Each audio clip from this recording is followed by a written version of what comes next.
Every community has those terms they love to use, and for people super into video games, world building seems to be one of theirs. World building describes environmental storytelling. The way the term is typically used implies that the onus of world building is on developers. Developers definitely do have a lot of work put into the process of world building. Something can't be physically present in the game if the developers don't put it in. But in reality, world building is a process which is constantly in construction. It's an interactive element of the game and relies just as much on the player as the developer. In fact, world building only really exists in the interactions between the game and the player. How this works, and why it works, can be best understood through the world of mythology. To do this, we need to start with the basis that the video game itself is our mythology. One of the greatest misconceptions of mythology is that they are just old stories written in old books. Mythology is always a performance which is played out, and in the case of video games, we can have the myths being quite literally played out. Drawing on this idea of myths as performance and play is a concept in the anthropological study of mythology. Implicit mythology. If the script or written part of the game we think of as explicit myth, then the implicit myth is our engagement with the myth, the performances we do, and the stories we tell around the myth. Traditionally speaking, this would be the performance of the myth in the form of either a dance or a theatrical performance, but also how we relate to the myth in our day-to-day lives. In the world of video games, we can see how the implicit and explicit myth elements work together. Developers built a world into the environment of the game, but that relies on players to engage, explore, and perform the myth for it to matter. And what's more, the players have to tell others about it. Let's take Journey as an example. The history of the world of Journey is sketched into every aspect of that game. We get glimpses of what may have happened in the way the architecture is structured, the way the ruins of what once was is stuck out of dunes of sand. Clearly, these are elements of the game which have been put there by developers. In some way, these may be considered to be scripted. The setting is more explicit.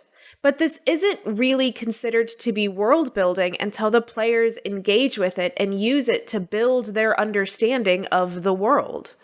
Players of Journey explore the world and make connections. They participate with the setting, putting pieces of a puzzle together. They build the understanding of the world through the elements given to them by the developer. But the most important step in this process is when the players then tell their stories of their world-building process. In order to be successful, world building needs all three of these steps. In the first, the world and the setting, the second being player engagement, exploration, or performance, and the third being the player's stories. Traditional storytelling works in similar ways. You have the base narrative, but you also have the performance in which the story is presented, and you have individual experiences, connections, and stories which relate to these narratives. These other two elements are the more implicit parts of the myth storytelling process. The bits hidden in the game can be elements like Journey's architecture, or sometimes more importantly, the lack of architecture.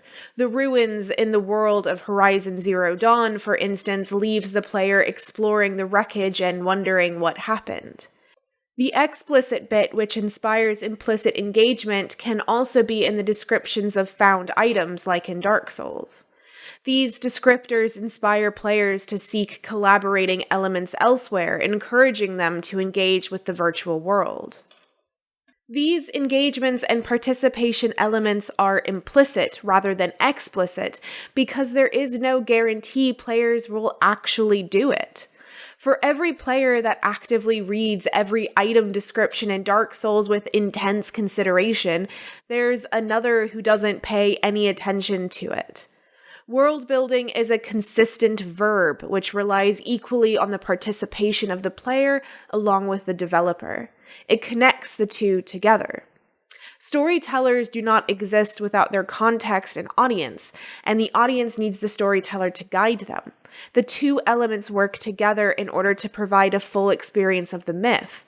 Both developer and player work together to provide a full experience of the game.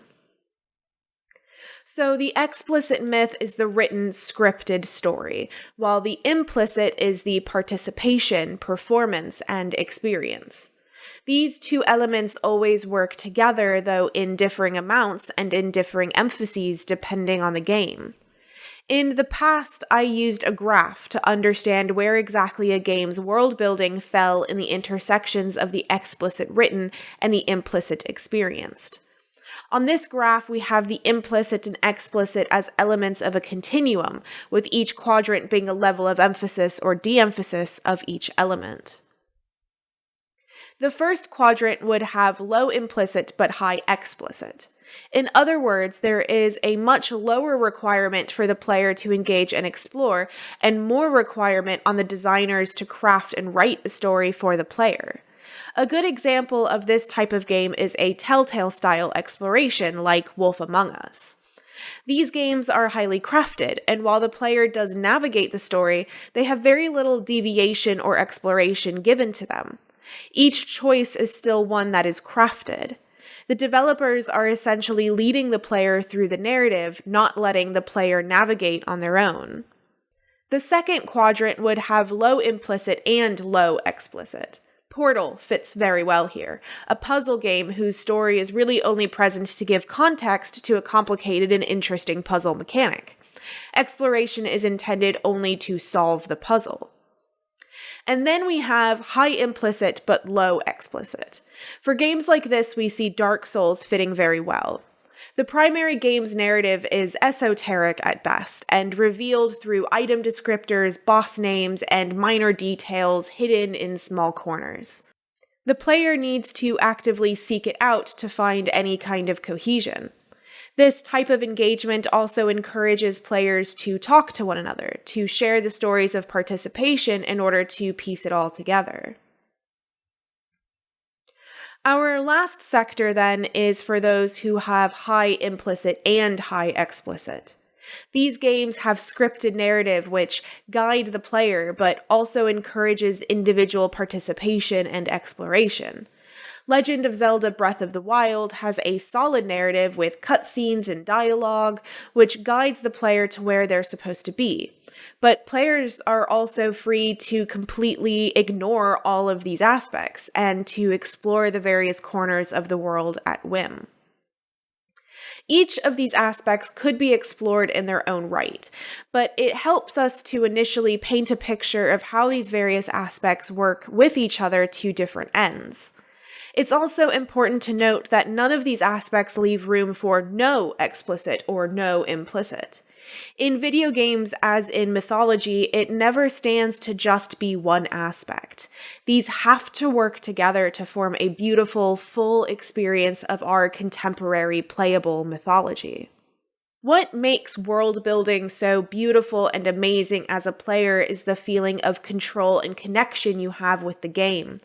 Together, we perform our contemporary myths. This is a symbiotic relationship between developers, game, and ourselves.